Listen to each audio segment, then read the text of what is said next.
Teresa drops the M word on Rios already.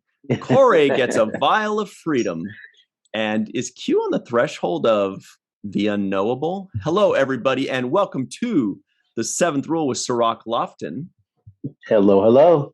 My name is Ryan T. Husk. Today we're doing a review of Star Trek Picard Season 2, Episode 8, entitled Mercy, written by Cindy Appel and Kristen Beyer, directed by Joe Menendez. That's 2 in a row. And today we have a very special guest. What do you know? Director Joe Menendez. Hello. Hey, what's up, guys? Thanks for having me. This is so cool. It's cool for me. Are you kidding me? This is awesome. So everybody at home, it's fun time. You've earned it.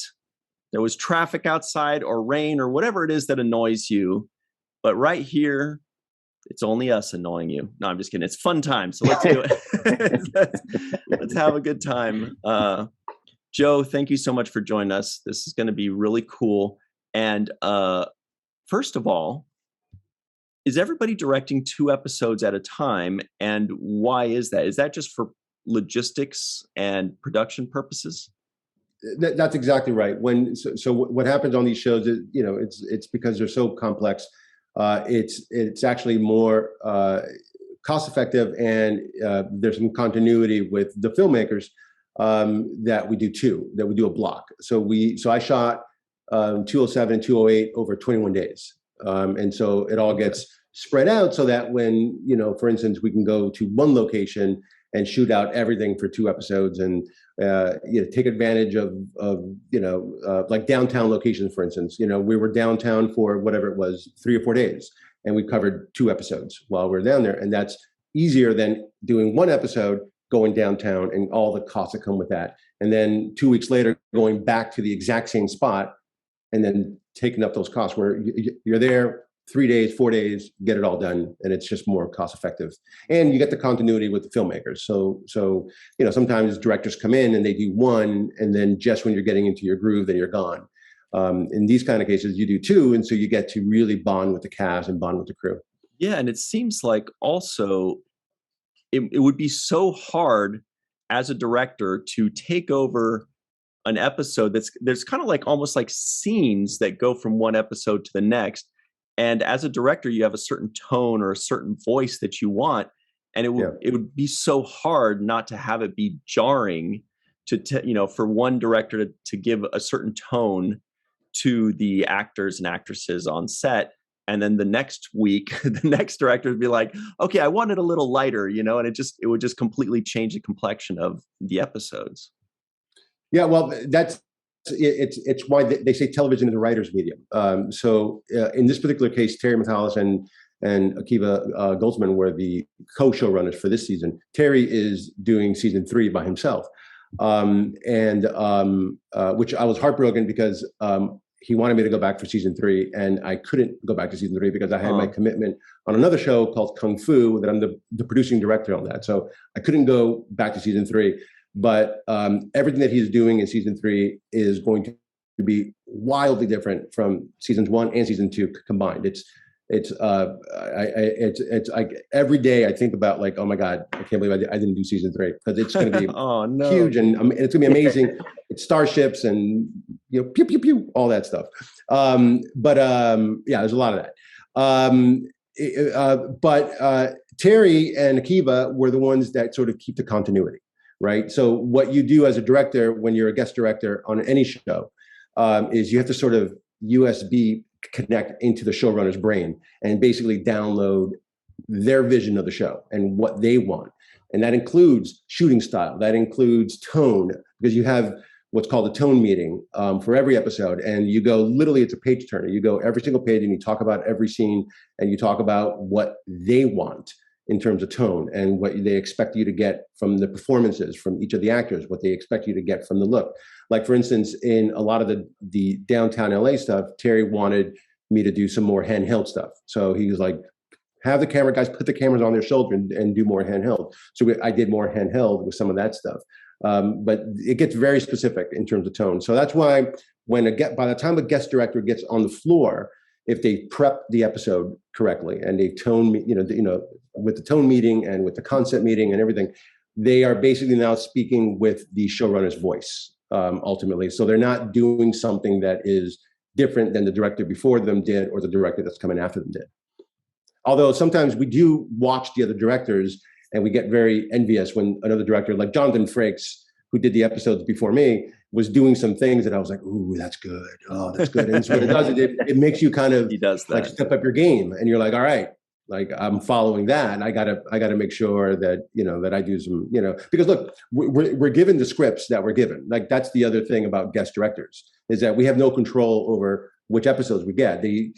Oftentimes what happens, not oftentimes, almost all the time, with very rare exceptions, do they line up a director with a script. And Terry has actually done that with me in the past. But in this particular case, they had a couple, they had 2 slots and they said, Joe, are you available on these dates? And you say, yes, I'm available. And then one day, a couple scripts show up and those just happen to be the scripts that you get for, that season. So it's not like like in a movie that a director comes in and says, I'm going to change everything and I want to do this and I want to do that. You get the scripts and then you read them and then you've got to interpret those scripts, obviously with the guidance of the showrunners. Mm-hmm. Wow. Yeah, you answered a few of my questions. One was, how long the shoot was. You said 21 days. So the 2 episodes were already scripted when you were hired to do them, right? So you already had the 2 episodes in advance. That's correct. Yeah. But yeah, they sent both scripts. So you basically read like a movie. It's because it's 2 scripts. Right. It's basically it's a feature is what you're doing. Right.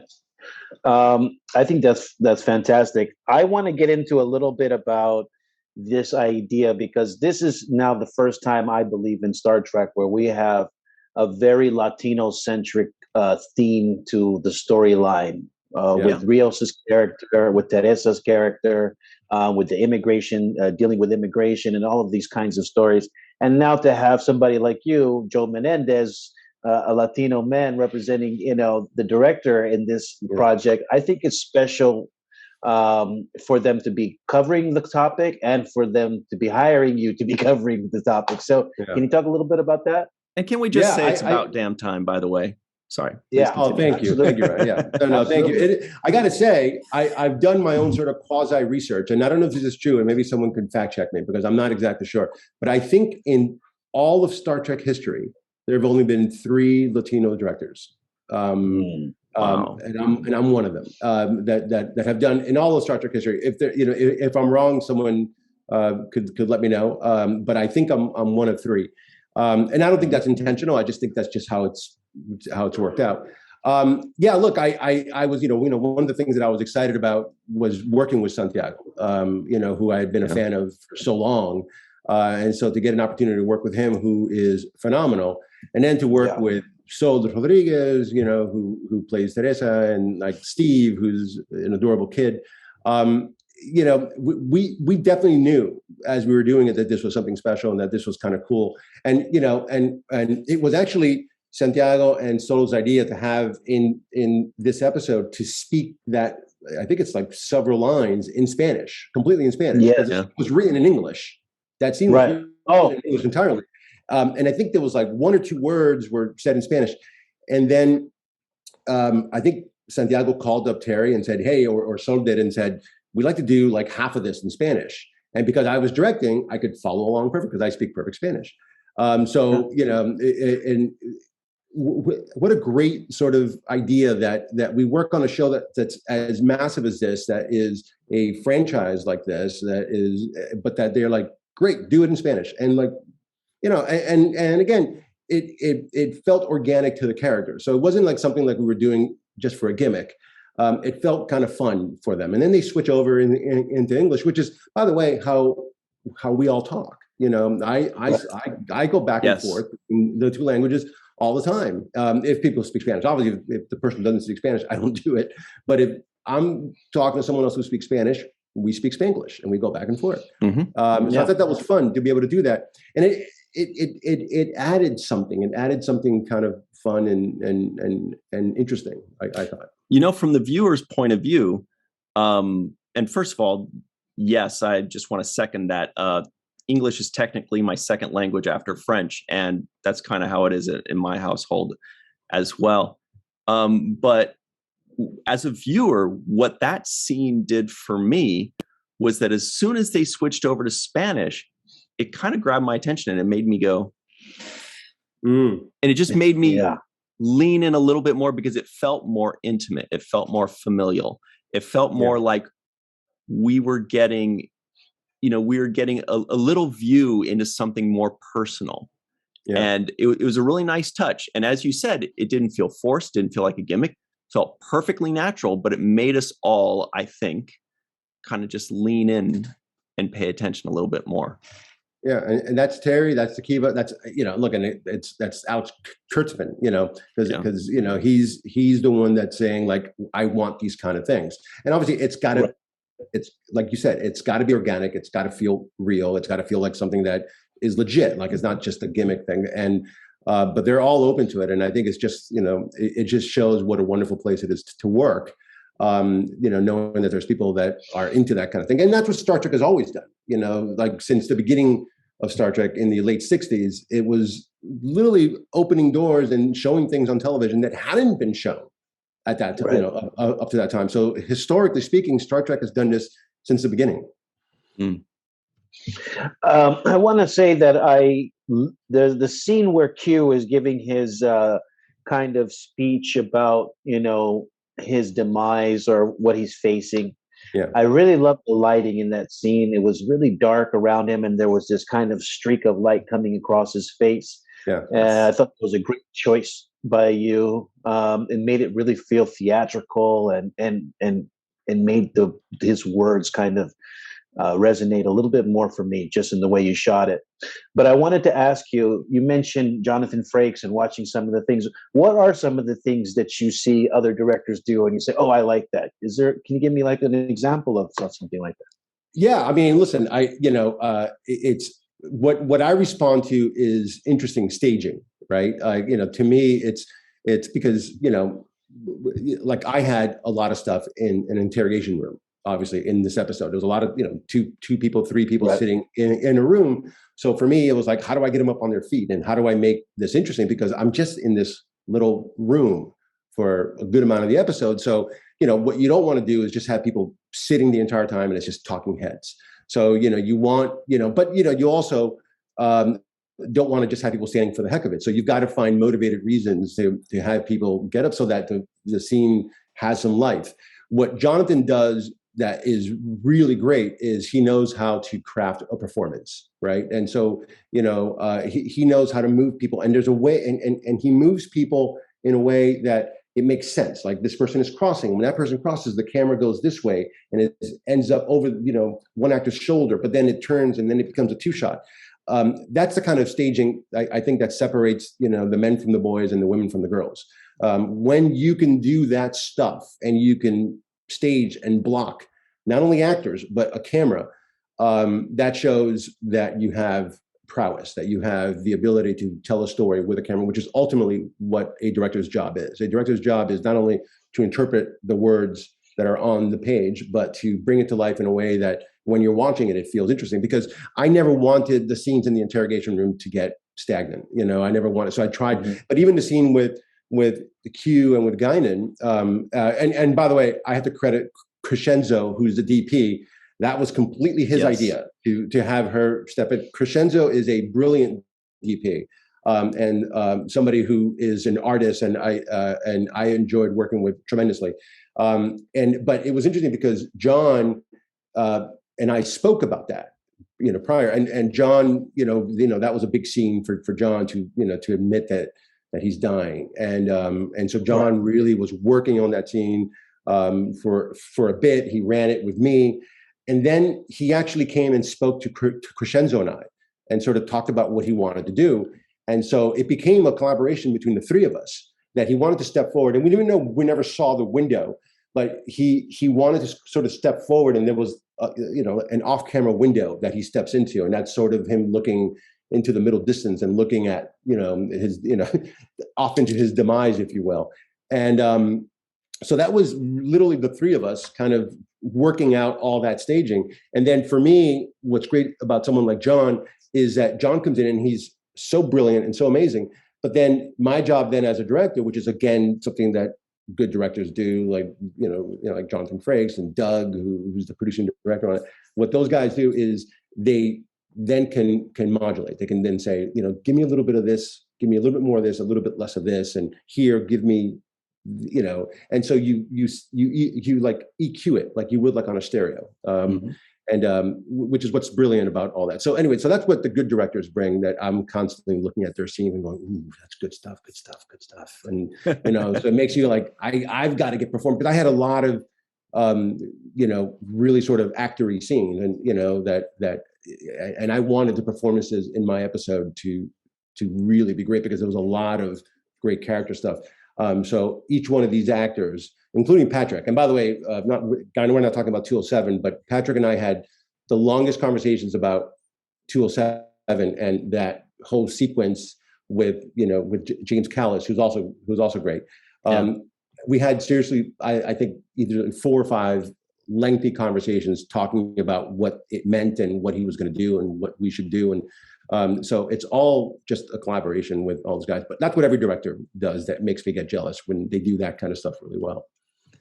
I just wanted to add a little bit to what Cirroc was saying about the lighting in that scene. I noticed that as well. And what really jumped out at me for that is that we've seen Q so many times in so many episodes in so many different series, and we've never seen him with that kind of dark lighting. Even when he's doing something dark or he's trying to scare somebody or he's doing whatever, it's almost like silly dark, like he's just messing with us or he's just messing with the rat in his maze, and so he's just pretending to be dark. But this is the first time that he's feeling the darkness, right? And he's feeling the pain. And so that lighting, when I saw that, I thought that is the first time we've ever seen Q in that kind of lighting, in that kind of tone, because this is the first time that Q has felt this ever.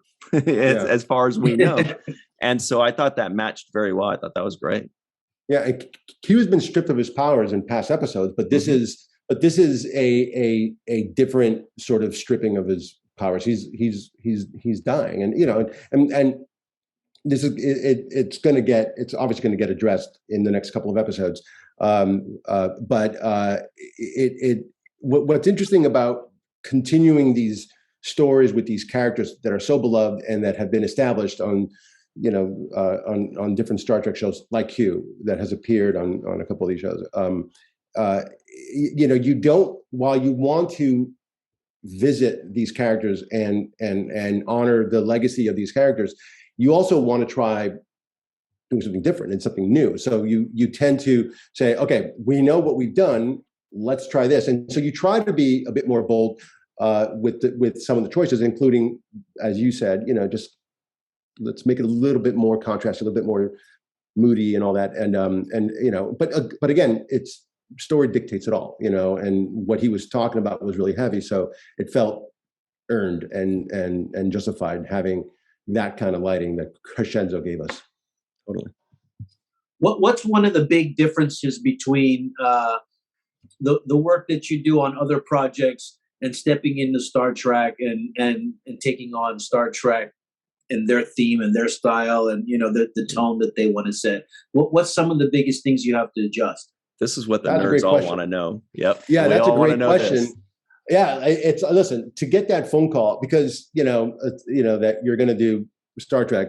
It's like I'm literally a Star Trek geek just like anybody else.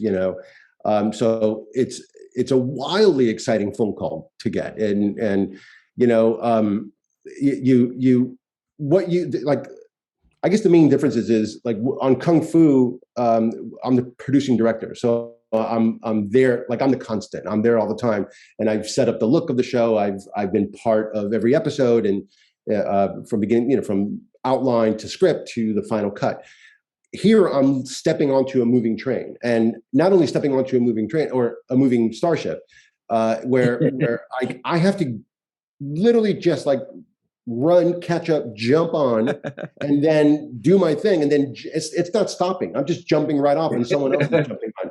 And so it helps to be a fan of the show. And it helps to know who Q is and who Guinan is, and to even know who Jean-Luc Picard is, and to understand that we're doing some new things with Picard. We're not going to just do the same old thing with Picard. We're going to try to, because like this character's been around, since 1987. Is that when? Yeah. Is that yes. when TNG started? I mean, I was in high school, when it started. So like Patrick Stewart has explored Jean-Luc Picard for decades. So the thought of like, we're going to try some new stuff and try to learn some new stuff about this character is a bit daunting. Not just for me as a director, but for the writers to find new angles and new avenues in. But you have to know the world. So when you're going on to Star Trek, you can't be somebody that just kind of like wings it and just like, so what does this thing do? What's this? You have to really understand the world. And, like for instance, when you're walking through the prop department and they're holding up, all the different props and all the different, you kind of have to know what everything is. Now, there were things that I was completely out geeked. What I learned on Star Trek is like, as much as I thought I was a geek, I'm like, I am out geeked because, some of the fans may not believe it, but the people that are making the show are true fans. They're just as big of fans as anybody that's watching this. The difference is that when you're a fan who now has to tell a story in Star Trek, and now your responsibility is, I've got to tell a story. It changes because it's like, yes, I'm a fan and I know what's been done before, but you want to tell new stories. And sometimes when you're telling a new story, sometimes even for us as fans, we're nervous because we're like, God, we're taking this kind of in a different direction. We're kind of telling these bold stories, but we love these characters and we love the series and the world as much as you two do. And that's what I've found across the board. Like Dave Blass, who's the production designer, a brilliant production designer, is a massive Star Trek fan. He's a great follow on Twitter. Everybody go check him out on Twitter. Absolutely. Dave, and literally he puts up stuff all the time and talks about it, and he's a great resource. I could turn to Dave and ask him about, and like there were things that I was like, there was an episode that, and he's like, Tapestry, and it's, like he just knew what they were. So it's a show my made Tapestry by guy fans, right here. What's that? That's from this is from the episode Tapestry right here. This guy, Lieutenant Junior Grade Picard. That's the guy. Yeah, I have to say, I watched that episode and I was inspired by it. For Monsters, for last week's episode, I was like, because I knew it was like a sort of trippy, heady kind of episode, and I was like, what have they done in the past? And like I looked at that one, and The Inner Light, and Family. Like I looked at those episodes as inspiration. Mm-hmm. So, Joe, by the way, this has been awesome so far. My goodness, this is so much fun. Yeah. What can you tell us about this guy right over my shoulder, Wells, who was played beautifully by, I don't remember the actor's name, but Jay Carnes. Yes. Jay Carnes. What can you tell us about him? Is he gone forever? What's his story? Who is he? He is Agent Wells. He's not Duquesne, and it's interesting because in reading the like the lead, after 207 dropped and everybody saw him at the end, they're like, oh, he's Duquesne. Fabulous ideas. Like the entire time I was like, oh, that would have been great, but it just wasn't what we did.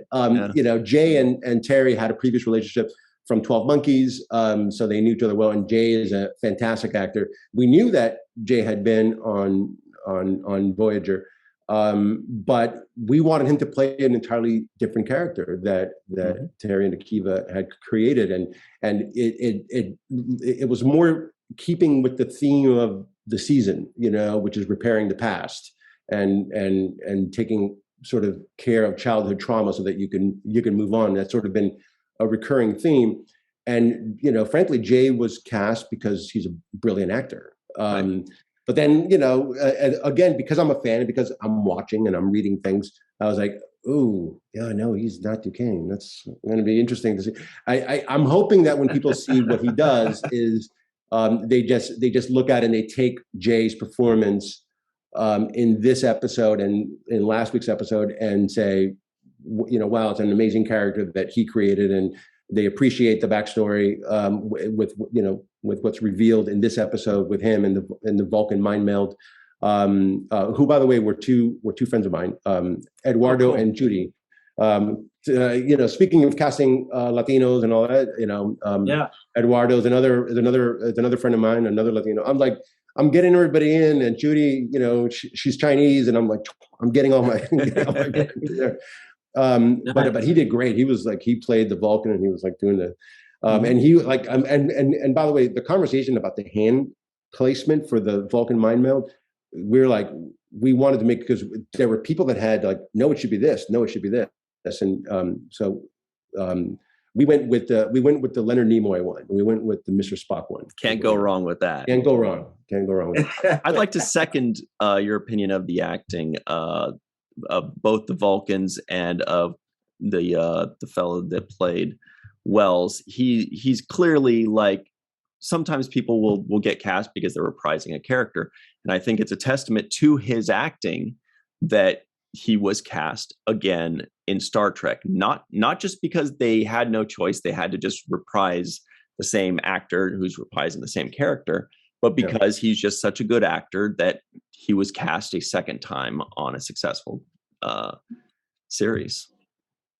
Yeah, and he really is a, it feels like I'm saying this about every actor, but it's very true. This is a very well cast show, very, very well cast show, and he's another one of those that's just a joy to, you put him across from Patrick, and similar to what we did last week with James, and you let the two of them go at it. And again, it's that's where it's fun as a director, because you come in and you're just how you're just kind of dialing things okay, now give me a little bit of this, and don't tell them as an actor, right? I'm talking about, you go and you tell one person one thing, and you don't tell the other actor that they're doing it, so then you get an honest reaction. You do all those kind of things. And they loved it, Then I think Patrick's read, where I'm here to save the galaxy, and which I it's funny because I gotta say, in that scene where he says, I'm here to save the galaxy, and I'm going to need your help.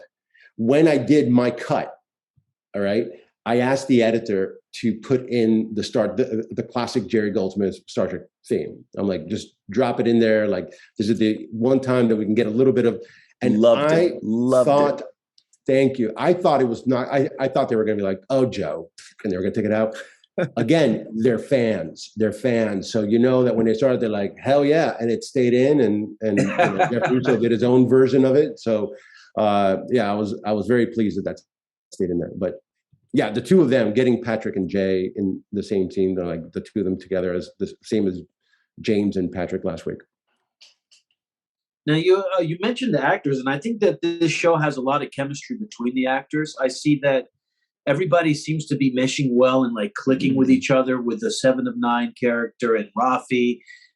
Rios and Teresa feel like they've known each other forever. I don't know how quickly she just kind of jumped into the mix of this cast. And crazy sparks there.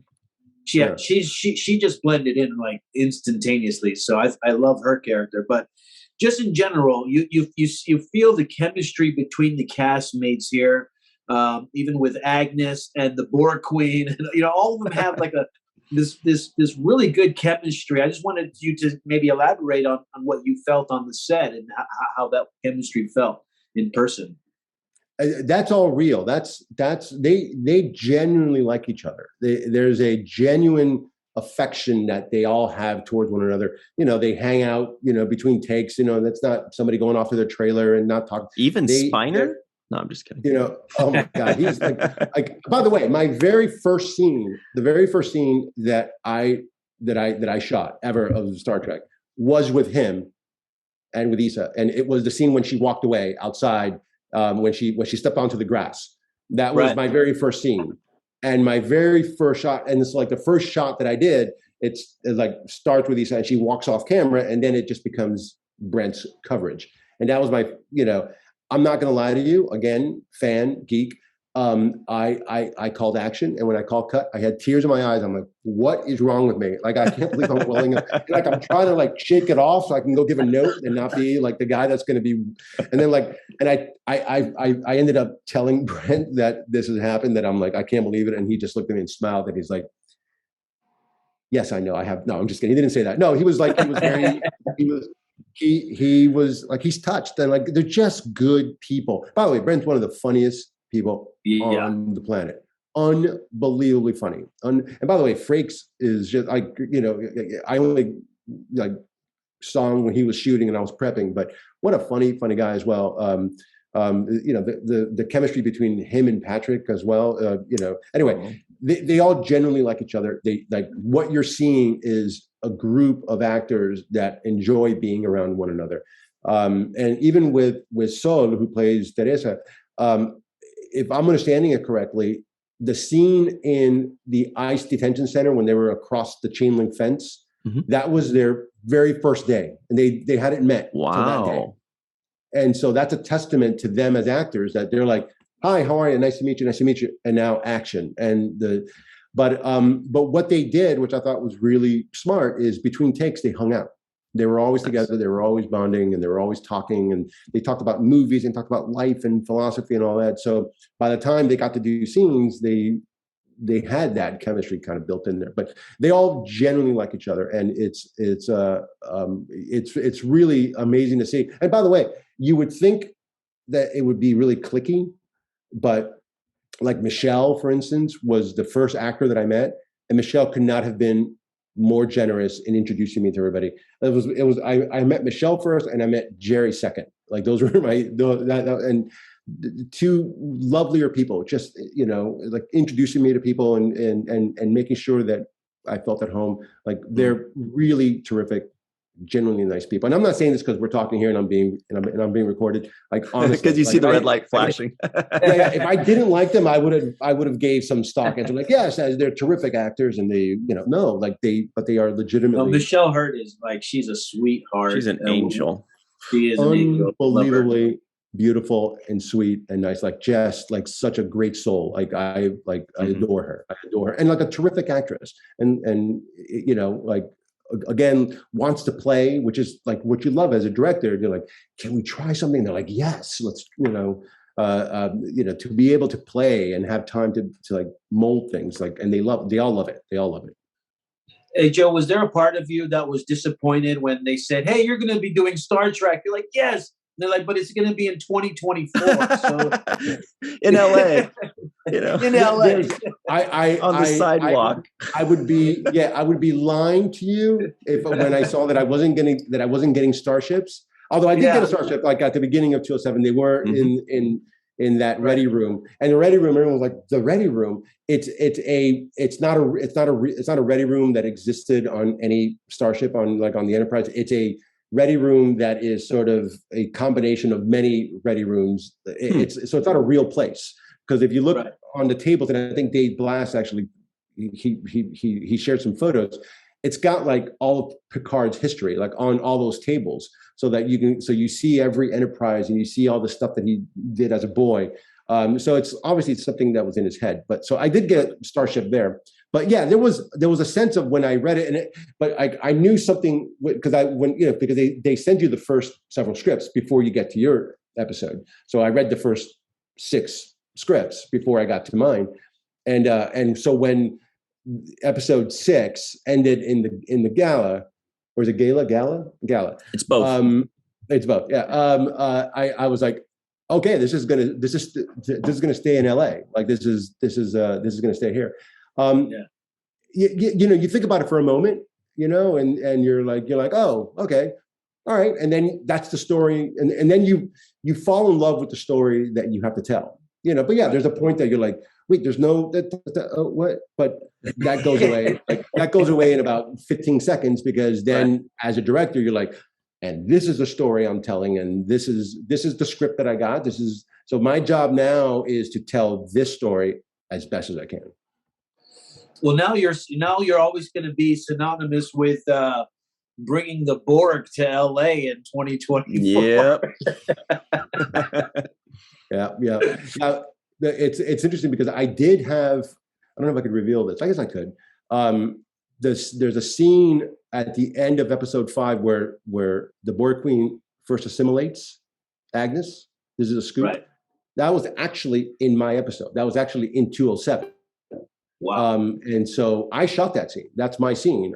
It was in my episode. Wait, And where so- Agnes gets assimilated, or where Yeah, she where assimilates? the Borg Queen, Yeah. where the Oh, Borg really? Queen, where the Borg Queen touches her cheek, and you see, that she gets assimilated, and she turns, and when she shoots her, and you see the post shotgun. That was supposed to be in 207, huh? In 207, and I think wisely, it was moved to 205. It made more sense to have it play in 205, and it made perfect sense when I saw that they had moved it. But I was like, I did the Borg Queen. I did work with the Borg Queen. I swear I did. It's just now it's in Jonathan Frakes episode. But the scene, it's literally it's exactly as I shot it and cut it. It just got moved into an earlier episode. Wow. That's a big scoop right there. Yeah. They should pay you extra for an extra episode. I'm just, as your agent manager, that would be my request.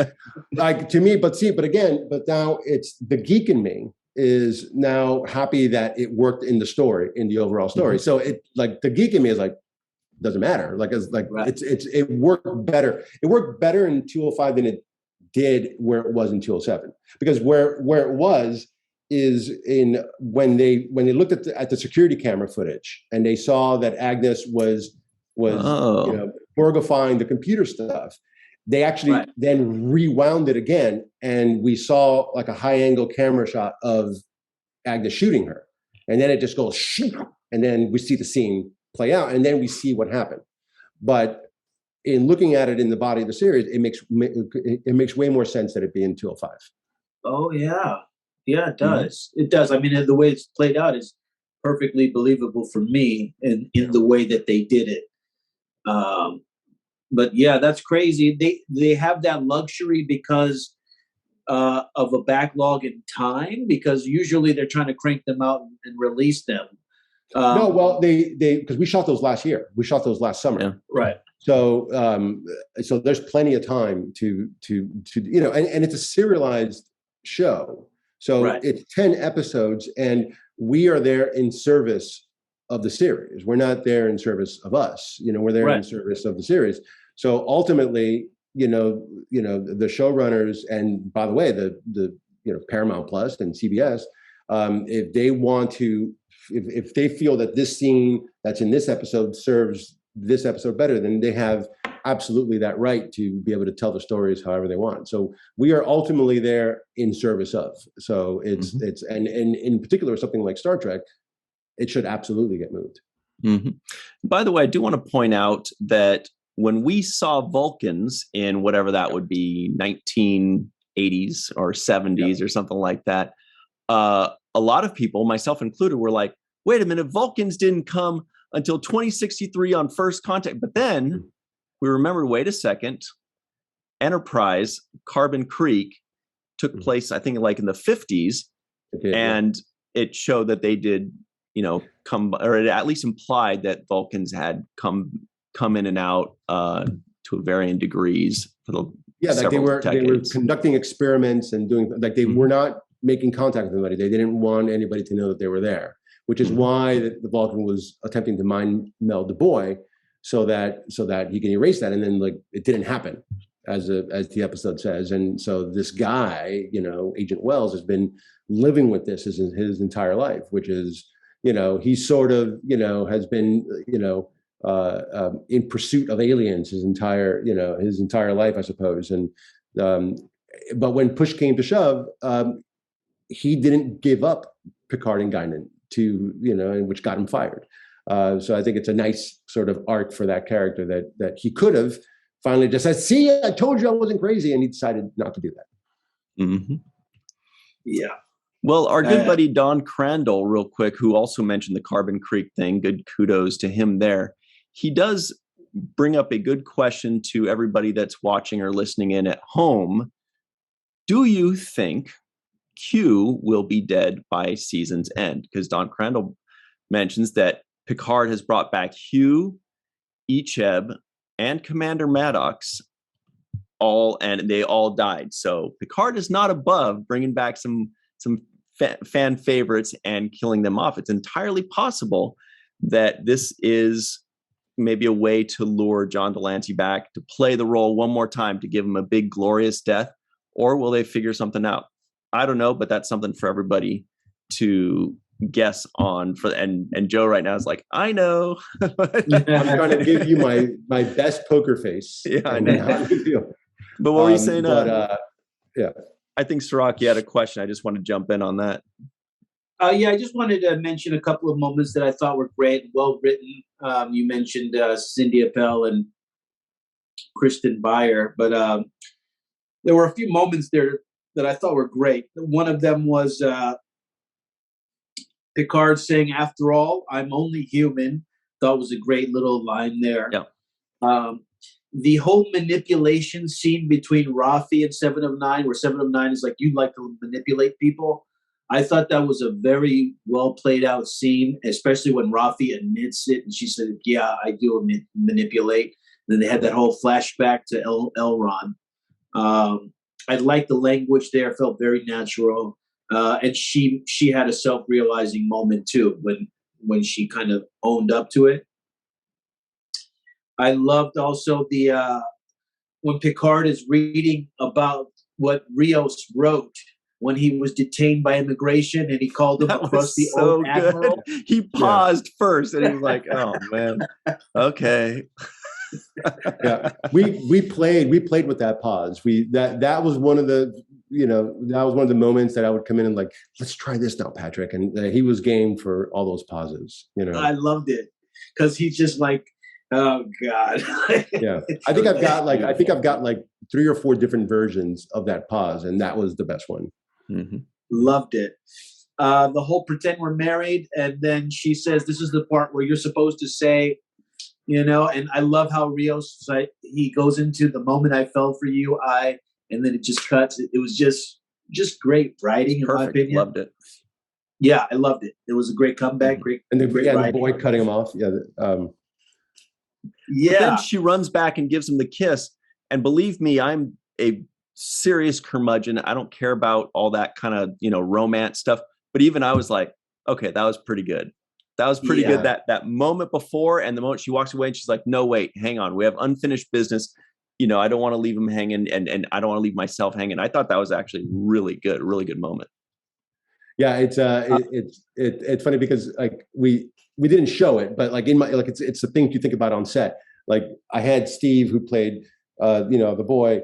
He's like, "Oh, Mom, my stomach hurts," but I didn't want him to see his mom kissing some dude. So like I did this whole I made this whole like meal out of like, all right, now turn away and put your head down or something. And I'm like, it doesn't matter. We didn't even show it. And yeah, you just gotta wait.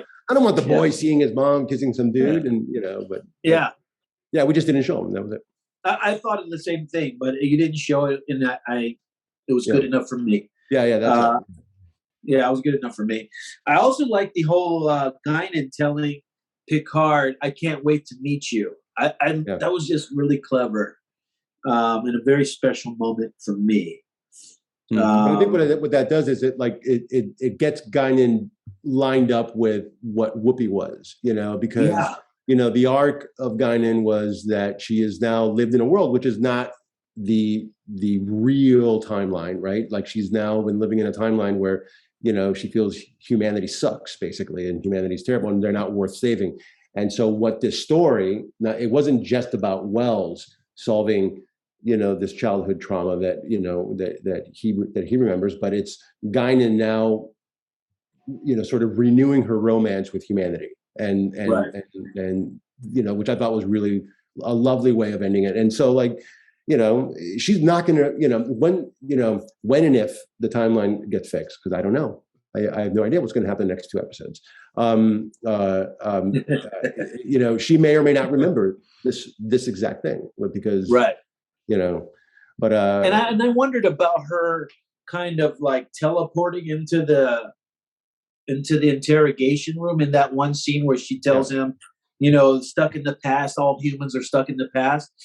I thought it was pretty clever. It kind of reminded me almost like a horror films, right? Yeah. The way she was kind of zipping in and distortion. Yeah. But I did enjoy the visual effect of that. Plus, we are all stuck in the past. When she said that, I was like, shit. Yeah. So right. Damn, we are, man. But that's what the brilliance of what these writers have. And again, I understand that there's been a lot of comments about that the show this season has been very terrestrial, and it's been in 2024. It's all been, and I understand that completely. But I think when you sort of step back from it and you watch all 10 episodes, and especially if you step back or if you fly up at 30,000 feet and you look at this, what the attempt that was being made was to tell a story, which I guess is a very traditional Star Trek thing to do, which is to talk about mental health and to talk about, scars from our childhood and scars from our past. And it's something that is a brave thing to do in a sort of science fiction or speculative fiction, if you want to say, because this is sort of all encompassing. Because as you said, there's been some horror moments in this. There's certainly sci-fi. There's definitely fantasy. It's fascinating to see that this is the story that's being told. And in the next 2 episodes, it goes to places that are really, I think, wild and unexpected, and I can't wait for everybody to see. I haven't seen the episode. I've read the scripts, so I haven't actually seen the episode myself. But I read the 209 and 210, so it's going to be fascinating to see how it all came together. Oh, what happens as a fan now?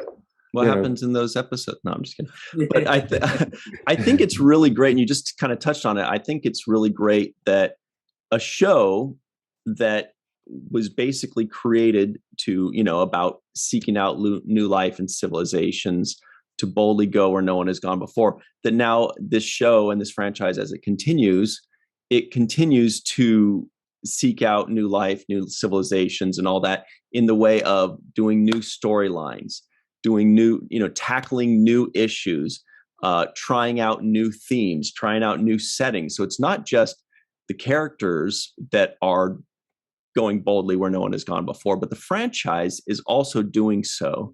And I think it's a really great metaphor to practice what you preach, and not just say these characters are doing that. We're also doing that. And the creators are also doing that. And people like you are also doing that. And I think that's really awesome. And we only have a couple minutes left here, but I do want to say that. No, go ahead, Cirroc. No, I was going to say that that's one of the things, Joe, that I think you very much clarified for me, was about resolving these kind of traumatic issues in Picard's past, and before the story officially is allowed to move on. And so we're going to have to address these issues. Picard is obviously haunted by this trauma. They keep flashing back to, his early life and his mother and his father and these kinds of stories that they've been telling. And I do think that it's important for us to have some resolution with that, for us to now open the door for the new adventures that we're looking forward to. Yeah, for sure. And the thing that is the tightrope that the writers have been walking, I think all season. And again, I hear and read the criticism, and but what the task at hand was to tell stories about Picard's past that you didn't need to know about in order to understand who he was on TNG and when he was in his prime as a captain, right? Because we saw him. We've all seen him on TNG, that he was very strong and knew what he was doing and always made the right decision. But what we're saying is that even someone like Jean-Luc Picard, who has captained the Enterprise for as long as he has and has seen and done all the things that he's done, there's a great line that Talon says to him as a boy, that you'll save worlds with his pain. And I think that sums up Jean-Luc Picard in a way that you don't need to have known this stuff about him to have enjoyed TNG and the movies. But now seeing this, what we're hoping is that you appreciate that character, knowing that he endured this which it's a story that's not quite over. And in the next 2 episodes, it will be closed. But appreciate the man that he became despite what these childhood traumas were. And I think that that's sort of an impressive thing when you find out that someone is a success in any, not just Jean-Luc Picard, but just in life. And you find out that they've risen despite having a traumatic childhood or whatever. It's more impressive to know, like, my God, I've known you as this amazing, well put together person. Never knew that you also had to endure this thing that you have conquered and beat. And I think that that's sort of the bold direction that I think, and I think it is bold that the writers went in this direction in season 2, because Star Trek doesn't just have to be, pew pew pew pew. Star Trek can be stuff that makes you think and challenge you. And I think that's sort of what is the aspect of season 2 that I've loved the most. Mm-hmm. Yeah, that makes me think of a phrase that's said. It said that the true measurement of success is not the height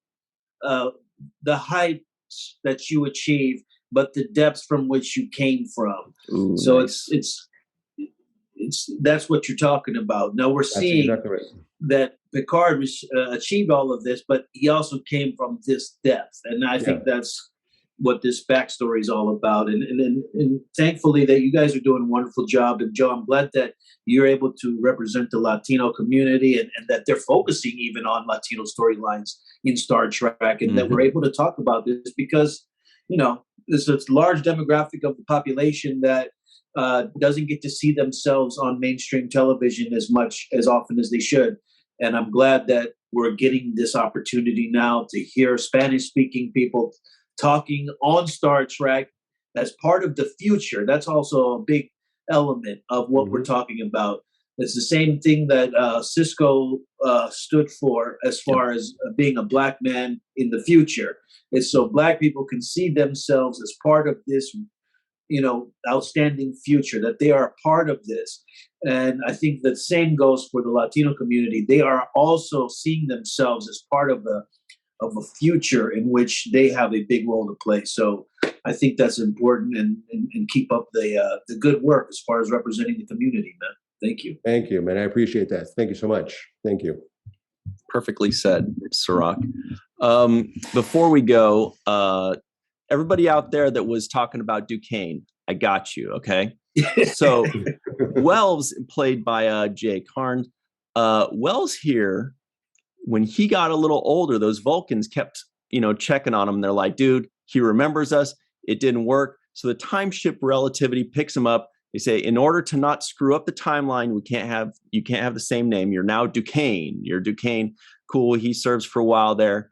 And then he's had enough and he wants to go back home. So they go, okay, fine. And then they do the mind meld, wipe his memory, drop him back off. He's Wells again. Dude, everybody's that happy. Is amazing. I wish you would have said that earlier, because I would have just totally said, this is what happened. And I would have said it with a straight face. We ran out of time. It got cut out of the script, but that's what it was. Oh That's my your God, head dude, canon that's a right brilliant shit. And that's a brilliant way of looking at it. Seriously. I mean, time travel stuff, anything's possible. And Star Trek, anything's possible. That's for sure. So we do want to give a very special thanks to Homer Frizzell in Walter Koenig's former apartment building in New York, Dr. Anne-Marie Segal, Eve England out in Wales, currently Mexico though, Oaxaca, I believe, Yvette Blackmon-Tom, Carmen, a.k.a. Skillet, Grandpa One, who, by the way, we forgot to mention at the top, thank you very much, Grandpa One. He has sponsored this entire season of Picard reviews. Thank you very much, Tim Baum, TJ, Jackson-Bey out in Missouri, Bill, Victor, Arucan, Titus Mohler, Darlena Marie, John Mann, Dr. Mohamed Noor, Tierney C. Diekman, Anna Post, Rex A. Wood, Anil Palat, Dr. Frank Sobozhensky, Patrick David Lindsley, Joe Balsarati, and of course, everybody's favorite, Dr. Susan V. Gruner. Joe, this has been so cool. it's been so fun talking with you. You're such a wealth of knowledge and passion and excitement, and you're such a fan. We really appreciate it. Thank you so much for taking the time to join us. Thank you, guys. Really appreciate it. This has been a lot of fun for me too. All right. Everybody at home, let us know how you feel about this episode, and keep watching Picard. Check out my 10 Forward shirt, by the way. That's awesome. Pretty fun. And then Cirroc was like, right before we came, he's like, oh man, I was going to wear that shirt. And of course, me, I'm like, where we could be twins. He's like, no, dude, it's Cirroc's got Def Leppard, I think, right? Yeah. Is that what I'm seeing there? Hell yeah. All right. Wait, I'll go get my Def Leppard shirt then. I'll match you. No. I'll match you. Anyway. Thank you very much, Joe. Thank you for joining us, man. It was a real pleasure. Thank you. It was fun. Thank you, guys. Appreciate it. Thank you. And everybody at home, until next time, always remember the 7th rule.